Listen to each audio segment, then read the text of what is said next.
Hi, hello everyone, and welcome to this video. So I already prepared here, we're looking at this PONG equation, but basically I wanted to mention it because we already covered our light, and this time we only need to cover specular light. So we did cover ambient, did cover diffuse, we also covered this attenuation, the fall off of light, and now we just left with the specular part of our light. And just quickly, what is the specular here? But basically the specular light, if you imagine we have some surface, right? Usually it was our cube and it had some normal, and then you have this light, right? And the light usually just shines some light rays, and the reflection is, well, it's just this. So reflection vector is kinda, well, a reflected vector over our normal. And if we imagine that we have some camera here, all right, and it's looking here, so it's going to pick up some of that reflected light, and we're going to do basically dot product of our vector towards the viewer and then the reflected vector. We're going to do dot here. This is very messy, but I'm going to try it one more time because only the idea is important, right? We have some light, then it reflects, and then some of that reflected light over the surface basically gets in our camera, right? As we're looking down, some of that reflected light goes over here. So what is this reflected light? Well, it's just, if, for example, if you think of a light and if it hits some metallic or maybe glassy surface, some of that light is going to be reflected and picked up by your eye. And it's modeled, well, basically by this, right? These are these kind of reflections. So we're not going to do environment mapping, we're not going to reflect our environment, but we can reflect some of that light that is caught by our eye, quote unquote. So let's get started with that. And it's very simple. So we're just going to need a couple of vectors. So here I'm just going to mention, because this is not going to be important, half vector is used for blink PONG, which is just a bit more advanced version of this. Actually, it's not even that advanced, it's just differently calculated. But we're going to need this vector view, or in our case, we're going to call it I, and then we're going to also need reflection vector. So for the eye, that's just the position of our camera. So we can actually model it here. And then we can just say public var, and we're going to have eye buffer. And it can be Cindy float 3, I guess. And then eye buffer, we can just create it here. The float 3, I guess, device. And then we can just write to it eye buffer actually. Write, and what are we writing to it? Well, we're just writing the position of the light to it, and that's it. That's the only thing that we need to do with the camera. So we can go to our render pipeline, and here we're just going to paste that at position 8, and then we're going to do the shader stuff. So eye buffer at position 8, and if we go to our shader, so we're going to need to pass it to fragment shader. So here I'm just going to say I, and then here it's an input into fragment shader, into vertex shader, my bad. It's an input, and it can be packed float 3, and then we just need to pass it further down the pipeline, and we're done here with that part. So further, what do we need further? Let's think about it for a second. So we're going to need this reflection vector. I'm looking at this here right now. So we have some const ks, and that's specular reflection constant. So we can have a constant, or it can be a color, I guess. And then we have this I ms. So that's, it says here, intensity, often as RGB values. So basically, let's add those two in shader, and then later we're going to pass them to material. So we can say here, and we already had these similar ideas. So we're going to have a specular color, not cd, actually here it's float g. Later we're going to move this out of the shader as a parameters, but now while we're doing math we can just do this, and then we have specular intensity, and by default I can just set it to 1, and it's not float g, it's actually float.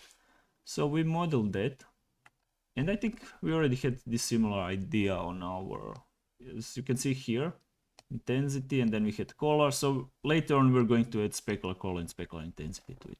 For now, let's just do it here. Okay. Further, what we're going to need is this reflect vector. That's okay. This v here. Maybe I can zoom in a bit. No. Can I? Ah, I can. So actually we're looking at this. We're going to need this exponent part, which is just shininess, and I'm going to explain a bit later, but we can already start with our specularity. So we need to find this reflect vector, and it's very easy. It is very easy. So here I'm just going to say here diffuse, and then we're going to have specular part. So what do we need? Specular amount, and here we're going to need the normal, and I don't want to normalize it anymore like that. We can just normalize it once, and then we're good. So I'm just going to do this, and I'm going to say here normal, and then we had this similar. So these are just, it's taking compute time, so it's not necessary. So we had this. So specular amount, we don't need that yet. What we actually need is 2i vector. So we can create it somewhere over here. It's probably fine. I'm going to do it here. And what's our 2i vector, right? How do we get it? And so now we're solving for this vector. And let's just move this. Well, I already mentioned that I is position of our camera, right?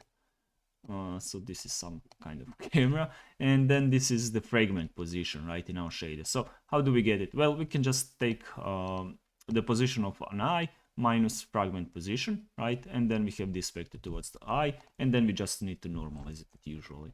So we can say normalize.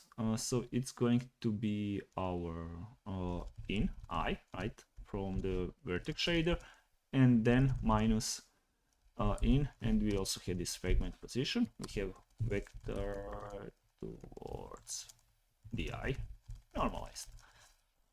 Okay, we have that. Further, what we're going to need is to find this reflection vector.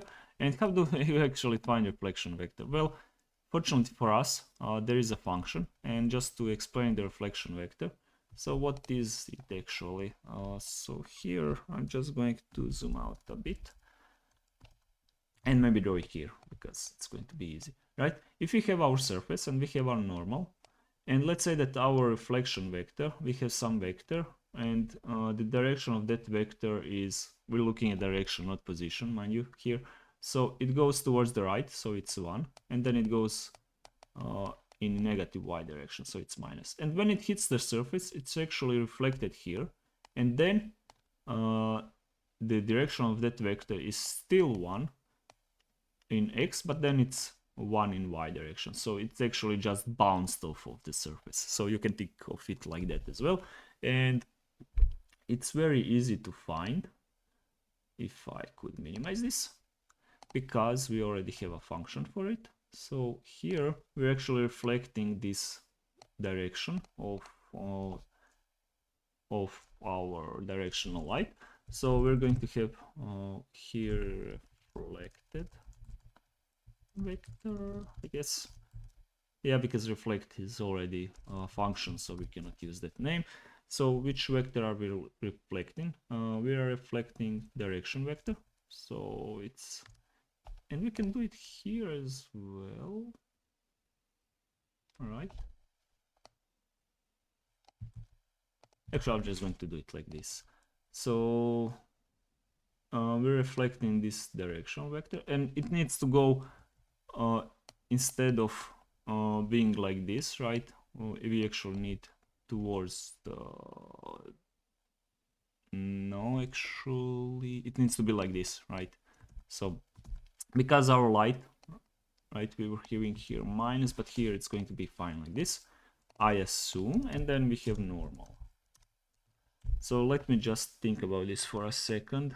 So if we have, if our light was defined as this direction, so when we were doing here we needed to inverse it, but here for this reflection we don't need to inverse it.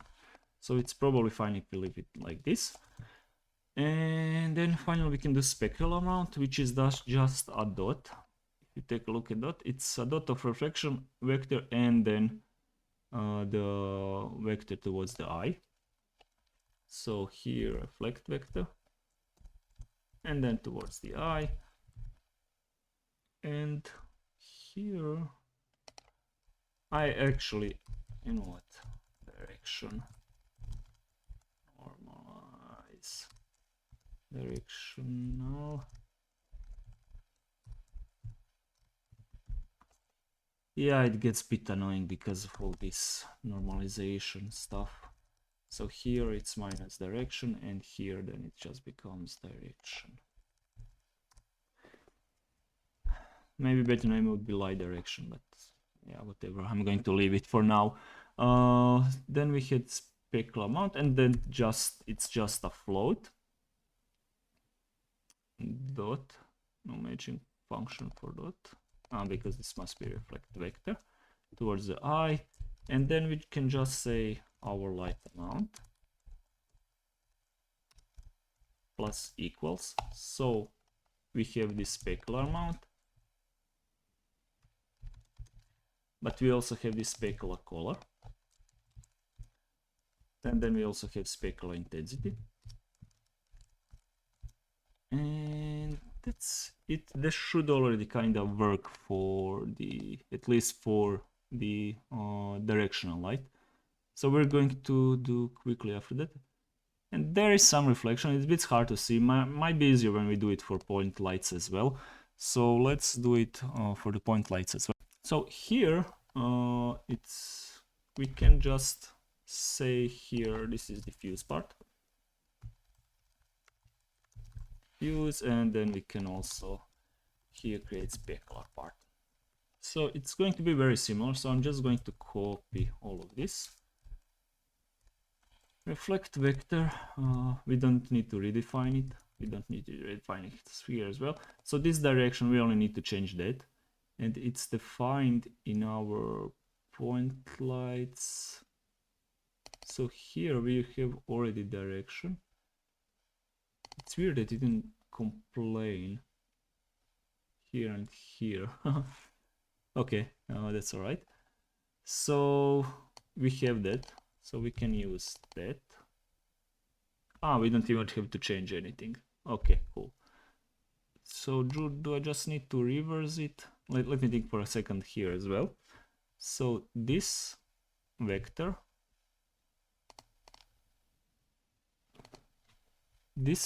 here, right? If we have our fragment here, so let's say that this is our surface and this is our light. It takes the light position, so it goes like this actually. So we need to reverse it here as well. All right, I think we're good now. Let's just give it a try. Okay, cool, it works. And you can already see that light is way stronger. But now we're just going to play with it and refine it a bit. So by refine it, I mean we just need to use the shininess, and so we can use that. And let's do that shininess. We need to put it over here, and then we need to put it over here as well.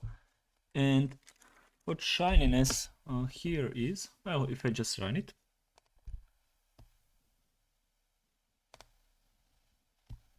as you can see here, now this is way smaller value, and that's exactly shininess, right? The more shiny the object is, right, the greater the exponent of shininess, the kind of less dispersed light is, right? So you can see it here, and if we lower shininess, then it's going to disperse. Is that the word? Quite a bit. It's going to cover greater surface, but it's not going to be as concentrated as much. So if I try it here, you can already see it kind of how it works. Okay, good. We actually managed to model our well, specular light. So now I just want to do some cleanup here, because this shininess, we can actually define it as property of our material. So let's just see where can it go. Probably makes sense to edit somewhere over here. We had diffuse color. We can probably reserve some float for shininess. Maybe it can be packed float. Do we have packed float? No, then it's just float. And we're going to call this shininess. It's actually a property of a material. And then, yeah, that's it. So we just need to move these buffers. And then we need to go to our material render pipeline. Similar to how we handled diffuse color, we're just going to handle shininess. So shininess, buffer, it's shininess as well. Here with turning, it's actually float, I guess, can it be? And here we're just going to say it's float. By default it can be maybe 16, that's a good value for it. So here it's just a float, shininess, and then we write to shininess buffer, we write it shininess. And I think that's it, we just need to create that buffer. Okay, here buffer device, and then we just need to set the value to 16 maybe, and then we need to pass it in as well, and that's done somewhere over here where we're setting the fragment. So I mentioned that we're going to move these lights slightly because we need to make place for that shininess buffer, and it's at index 1. Okay, let's just see if it works. Hopefully nothing is broken. Oh, come on. I think that it works. Nothing went terribly wrong. So we can play with it a bit.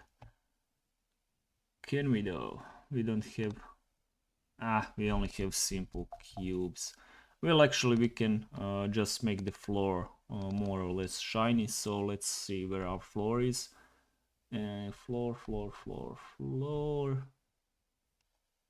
Here.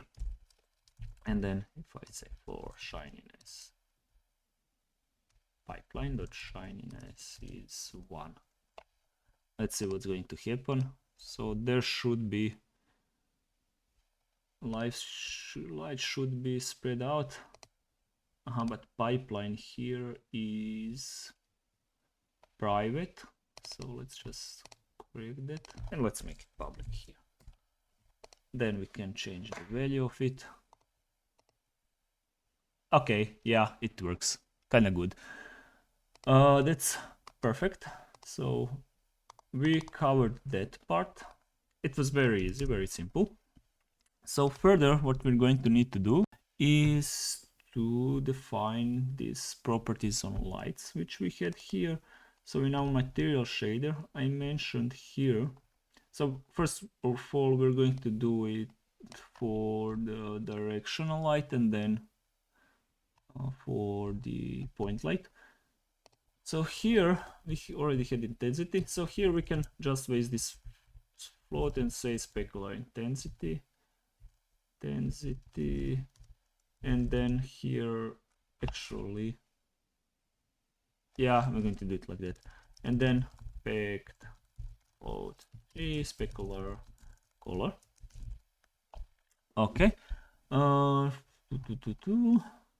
here where we calculating. So we have our directional. Is that what we call it? Directional here. So that's specular color, directional dot specular intensity. Maybe I should just zoom in a bit. Okay, here.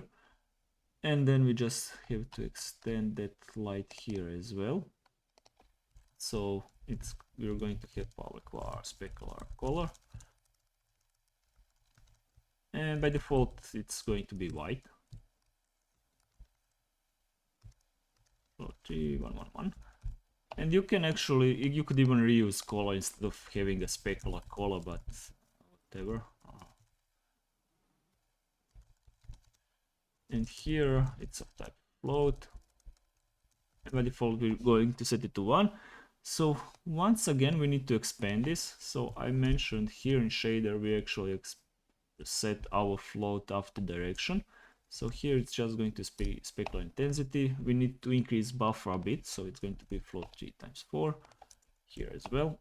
And then here we're just going to create one more of this.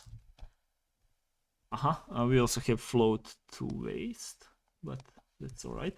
So specular color dot color dot x specular come on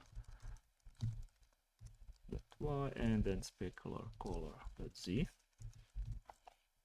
and here it's 0. So in our shader, I'm just going to do this small thing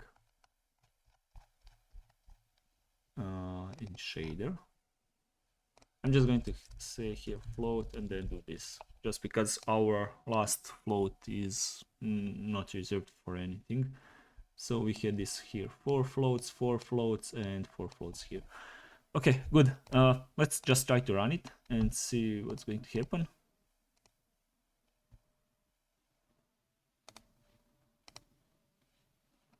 Does it run? It runs. We don't see it too much because it's just directional light and it's reflecting somewhere over here. If I change the specular color of that directional light, we might see something different. So directional light,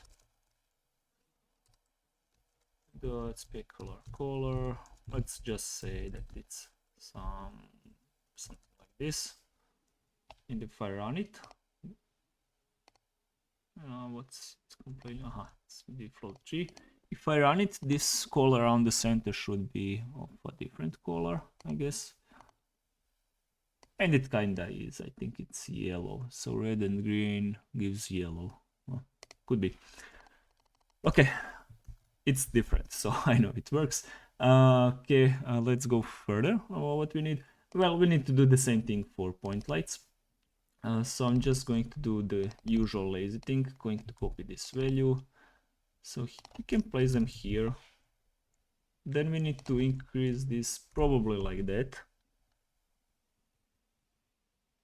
Okay, we can pack it like here.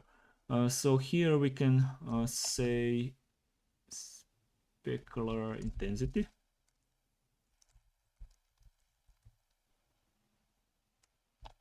Does it not see it? My bad. So it's a bit hard to see, so I'm just going to zoom in. So here we were looping through the lights, so we have to say light dot specular intensity, then light dot specular color dot x, and we're going to need to increase also our buffer, but for now I'm not going to do it just yet.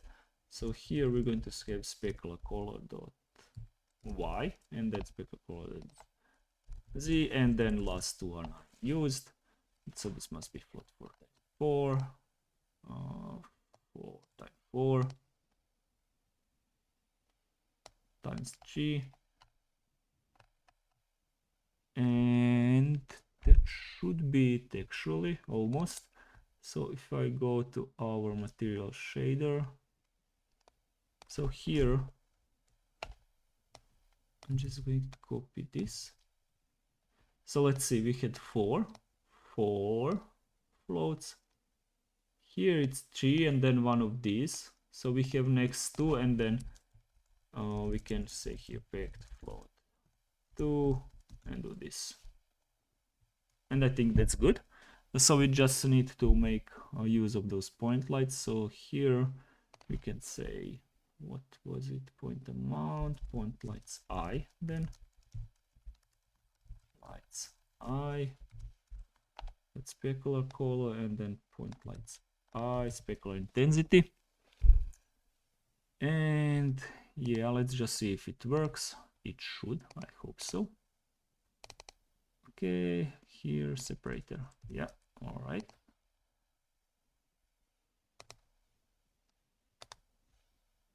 Okay, it kind of works, so almost everything is good.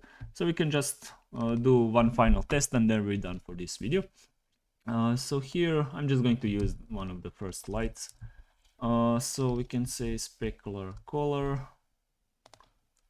We can make it like this, maybe just to be different, and then we can do specular intensity and we can make intensity really super high just for test.